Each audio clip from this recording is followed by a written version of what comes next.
Welcome everyone, welcome to JRS Mantra. I am Rajnish. आज हम लोग बहुत ही इंपॉर्टेंट लेक्चर देखने जा रहे हैं एस्टिमेटिंग एंड कॉस्टिंग का, जिसमें हम लोग 5 या 7 ऑब्जेक्टिव क्वेश्चन देखेंगे। और इस लेक्चर को देखने के बाद आपको carpet area, built-up area, floor area, ठीक है, या प्लिंथ एरिया, ये सब चीज़ के बारे में कॉन्सेप्ट क्लियर हो जाएगा। तो आप चीज़ों को अच्छे से समझना, केयरफुली ऑब्जर्व करना, कहाँ पे हम लोग किसको ऐड करते हैं, किसको ऐड नहीं करते हैं, कारपेट एरिया, फ्लोर एरिया में क्या डिफरेंस है, बिल्ट-अप एरिया, प्लिंथ एरिया में क्या डिफरेंस है, या दोनों सेम होता है क्या, सब इसके बारे में आपका मिल जाएगा। मतलब पहले तो आपको थ्योरीज मिल जाएगा अच्छे से, और उससे बेस्ट कुछ क्वेश्चन मिल जाएगा, तो टॉपिक कवर हो जाएगा। क्वेश्चन देखना, pick up the item of work not include in plinth area. Plinth area में किस चीज को हम लोग इंक्लूड नहीं करते हैं, प्लिंथ एरिया में किस चीज को इंक्लूड नहीं करते हैं, pick up the item of work not include, जिसको इंक्लूड नहीं करते हैं। तो सबसे पहले क्वेश्चन एराइज होता है कि प्लिंथ एरिया एक्चुअली में है क्या सर। जैसे मान लो कि कोई एक इंसान है, वो एक जमीन खरीदा है, 2 कट्ठा का जमीन खरीदा है। मान लो 2 कट्ठा नहीं समझ में आ रहा है तो ये समझो कि 2000 स्क्वायर फीट का 2000 स्क्वायर फीट का एक जमीन खरीदा है। एक कट्ठा में लगभग 1360 स्क्वायर फीट होता है। ये district to district, state to state vary करता है, ठीक है। तो मान लो कि कोई एक इंसान है, 2000 स्क्वायर फीट में एक प्लॉट खरीदा, खाली जमीन खरीदा है, और इसमें इन्होंने हाफ पोर्शन में बिल्डिंग बनाया है। ध्यान से समझना, यहां से इतना पोर्शन है जो ये पूरा का पूरा कवर हो रहा है, ये एरिया हो रहा है 1600 स्क्वायर फीट। 1600 स्क्वायर फीट में किसी ने अपना घर बना लिया। बाकी का जो पोर्शन रिमेनिंग है, गार्डन वगैरह या आंगन के लिए छोड़ा गया है, ये छोड़ा हुआ एरिया को हम लोग बोलते हैं कोर्ट यार्ड। क्या बोलते हैं? Court yard. जो जगह छोड़ दिया जाता है घर बनाने के बाद, जितना जगह में आपने घर बनाया है, जितने जगह में आपने एक बिल्डिंग को खड़ा किया है, जैसे मान लो यहाँ पे कहीं पे किचन होगा, बाथरूम होगा, वाटर क्लोसेट होगा, इस तरह से प्लानिंग किया है, बाकी जो छोड़ा हुआ जगह है वो कोर्ट यार्ड कहलाता है। और जितने एरिया में आप बिल्डिंग बनाते हो उसको बोला जाता है बिल्ट-अप एरिया या प्लिंथ एरिया। इस एरिया को क्या बोलते हैं? Built-up area, built-up area, built-up area, या इसी को बोला जाता है प्लिंथ एरिया। चलो अब आपको समझ में आ गया होगा कि प्लिंथ एरिया किसको कहते हैं, ठीक है। प्लिंथ एरिया समझ में आ गया होगा कि जितने एरिया में बिल्डिंग बना हुआ है उस एरिया को प्लिंथ एरिया बोलते हैं। तो देखना यहाँ पे कह रहा है कि प्लिंथ एरिया एस्टिमेट में ये जो कोर्ट यार्ड है उसको इंक्लूड करेंगे या नहीं। वॉल थिकनेस होगा तो सर जब बिल्ट-अप एरिया रहेगा या प्लिंथ एरिया रहेगा तो वॉल का तो थिकनेस रहेगा ही, दीवार का थिकनेस रहेगा ना। एस्टिमेट करते हैं तो वॉल का थिकनेस 30 सेंटीमीटर लेकर हम लोग बनाया करते थे, तो वॉल थिकनेस तो रहेगा। वाटर क्लोसेट बोले थे कि अटैच्ड बाथरूम होता है, उसको वाटर क्लोसेट एरिया बोला जाता है। हम लोग बिल्डिंग कंस्ट्रक्शन में, बिल्डिंग ड्राइंग में पढ़े थे। अटैच्ड बाथरूम, बाथरूम मतलब स्नान का घर और जहाँ पे आप शौचालय और नहाने का जो जगह एक साथ रहता है, अटैच्ड होता है, उसको वाटर क्लोसेट कहा जाता है। WC मीन्स बरामदा, तो घर के अंदर तो बरामदा रहेगा। प्लिंथ एरिया में बरामदा है वो इंक्लूडेड होगा। अरे घर में बरामदा रहेगा ना, कहीं पे आगे फ्रंट में कहीं पे बरामदा हो तो वो तो प्लिंथ में ही आएगा। वहां पे भी बरामदा के सामने भी फाउंडेशन होता है, फुटिंग होता है, कॉलम होता है, तो बरामदा भी इंक्लूडेड होगा। कोर्ट यार्ड जो आगे खाली जगह है वो इंक्लूड नहीं होगा, तो इसका नॉट इंक्लूड पूछ रहा है, तो कोर्ट यार्ड है वो प्लिंथ एरिया एस्टिमेट में इंक्लूड नहीं होगा। तो उम्मीद है इस क्वेश्चन से आपको 2 चीज समझ में आया होगा। एक कॉन्सेप्ट क्लियर हुआ होगा, कोर्ट यार्ड जो खाली जमीन या आंगन होता है, और बिल्ट-अप एरिया या प्लिंथ एरिया जो खाली जमीन छोड़ते हो जहां पे गार्डन वगैरह भी हो गया, या फिर कोर्ट यार्ड का एग्जैक्ट हिंदी वर्ड आंगन होता है। घर के पीछे, घर के आगे जो खाली छोड़ा हुआ जगह होता है, या घर के बीच में छोड़ा हुआ जगह है। मान लो कि किसी के घर के चारों तरफ बन चुका है और बीच में जगह जो छोड़ दिए हैं उसको कोर्ट यार्ड आप बोल सकते हो। समझ में आ रहा है? तो यहां पे हम लोग 2 चीज सीखे, बिल्ट-अप एरिया, प्लिंथ एरिया। आने वाले कुछ क्वेश्चन में हम लोग सीखेंगे फ्लोर एरिया। फ्लोर एरिया क्या होता है, कारपेट एरिया क्या होता है, सब हम क्लियर कर देंगे, सारा कुछ क्लियर हो जाएगा। ऑब्जेक्टिव पॉइंट ऑफ व्यू से ये समझ में आया होगा। तो लिखना चाहो तो कुछ आप लिख सकते हो, इरेज करके नेक्स्ट क्वेश्चन लिख रहे हैं। हम लोग सेकंड क्वेश्चन देखते हैं। Carpet area does not include the area of.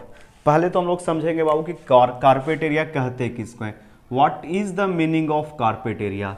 देखो अभी हम लोग समझे थे प्लिंथ एरिया या बिल्ट-अप एरिया, और उसमें हम लोगों ने इंक्लूड किया था कोर्ट यार्ड को। जैसे बोले थे कि कोई मान लो कि यहाँ पे एक 2000 स्क्वायर फीट का जमीन है।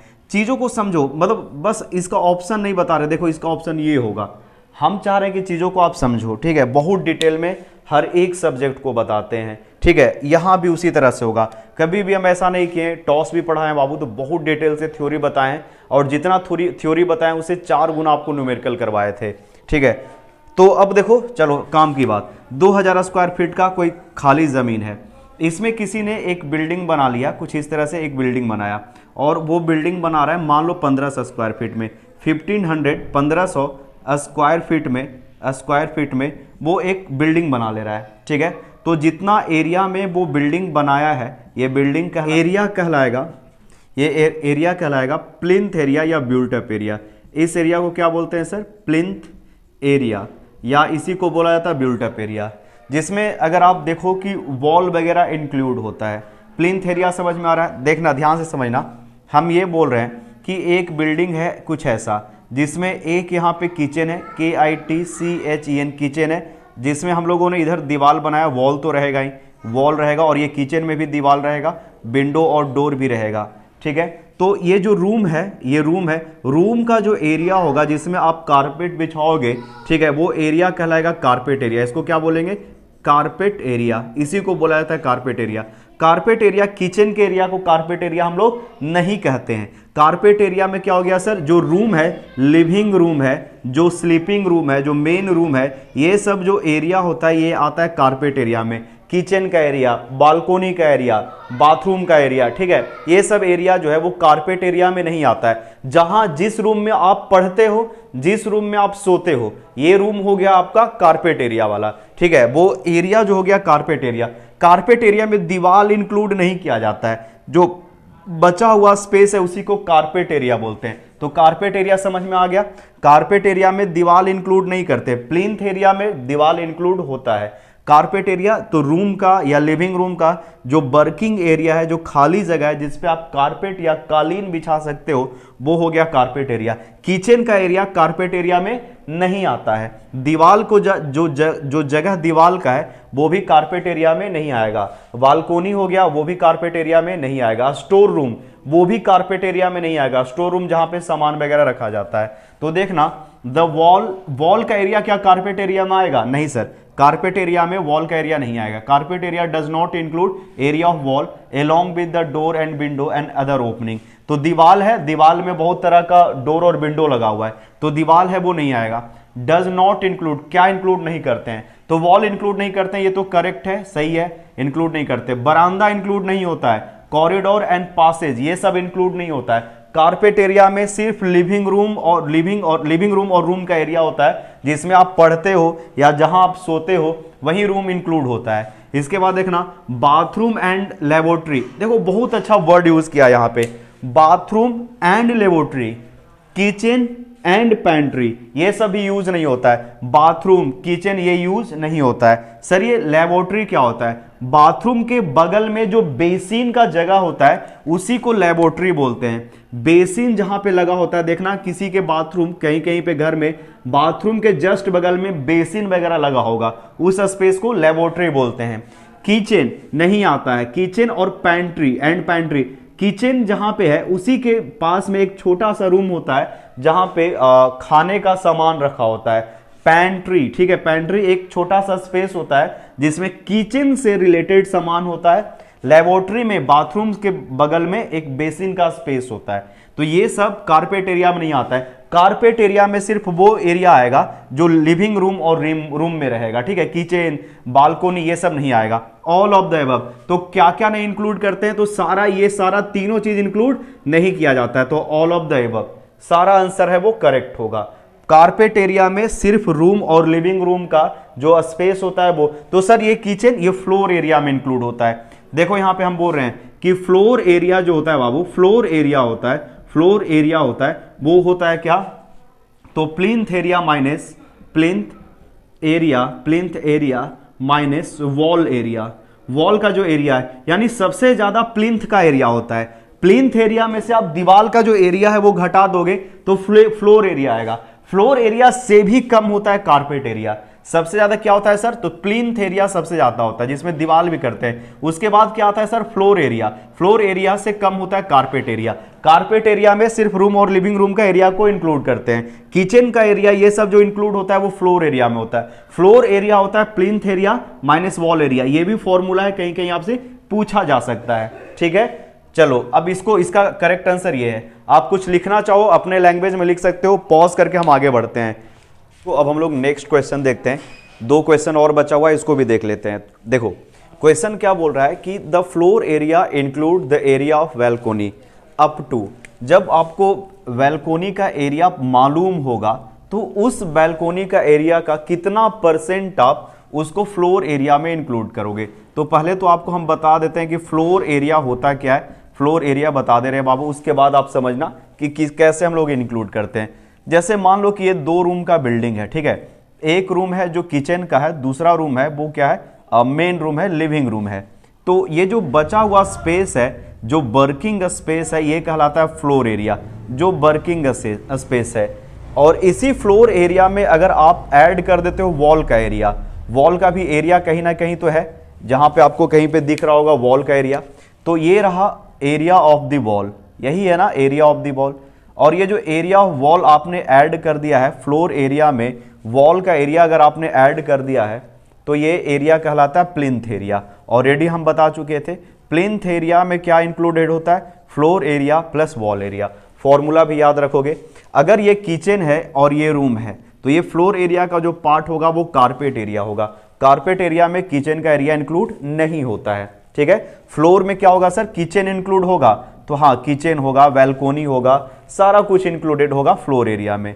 लेकिन जो प्लिंथ एरिया होता है, प्लिंथ एरिया होता है उसमें सिर्फ जो लिविंग रूम होता है, जो रूम होता है, स्लीपिंग रूम होता है, उसी का एरिया इंक्लूड करते हैं प्लिंथ एरिया में, ये सॉरी कारपेट एरिया में। प्लिंथ नहीं, यहां पे बात करें कारपेट एरिया की, सॉरी कारपेट एरिया। सबसे बड़ा क्या होता है sir, plinth area. Plinth area होता है वो सबसे बड़ा होता है, उससे छोटा होता है फ्लोर एरिया, फ्लोर एरिया से भी छोटा होता है कारपेट एरिया, कारपेट एरिया सबसे छोटा होता है। कारपेट एरिया में जो स्लीपिंग रूम होता है, जिस रूम में हम लोग सोते हैं, जो लिविंग रूम होता है जहां पे लोग बैठ के बातें करते हैं, वो इंक्लूड होता है कारपेट एरिया में। कारपेट एरिया से ज्यादा बड़ा होता है फ्लोर का एरिया, फ्लोर एरिया से ज्यादा बड़ा होता है प्लिंथ एरिया। तो बालकोनी जो है, देखना यहां पे डायग्राम में आपको बालकोनी दिख रहा होगा। अच्छा, ये जो बालकोनी है ये क्या है, बाहर की तरफ प्रोजेक्टेड है, तो उस बालकोनी का एरिया का मात्र 50% हम लोग कंसीडर कर देते हैं, ऐड करते हैं फ्लोर एरिया में। आप इसको याद रखोगे इस चीज को। The floor area include the area of balcony up to, balcony का 50% एरिया फ्लोर एरिया में इंक्लूड होता है। फ्लोर एरिया जब निकालते हैं तो बालकोनी का आधा प्रोजेक्टेड पार्ट लिया जाता है। चलो अब देखना, the main factor to be considered while preparing a detailed estimate is. जब हम लोग कोई डिटेल्ड एस्टिमेट प्रिपेयर करते हैं, जब भी हम लोग डिटेल्ड एस्टिमेट प्रिपेयर करते हैं तो बताए थे कि डिटेल्ड एस्टिमेट में हम लोग पहले क्या करते हैं, क्वांटिटी मेजर करते हैं आइटम्स का, फिर रेट से मल्टीप्लाई करके फाइनल अमाउंट निकालते हैं। तो वो जो डिटेल्ड एस्टिमेट होता है वो कौन कौन सा फैक्टर के ऊपर डिपेंड करता है, या कौन सा फैक्टर को हम लोग कंसीडर करेंगे।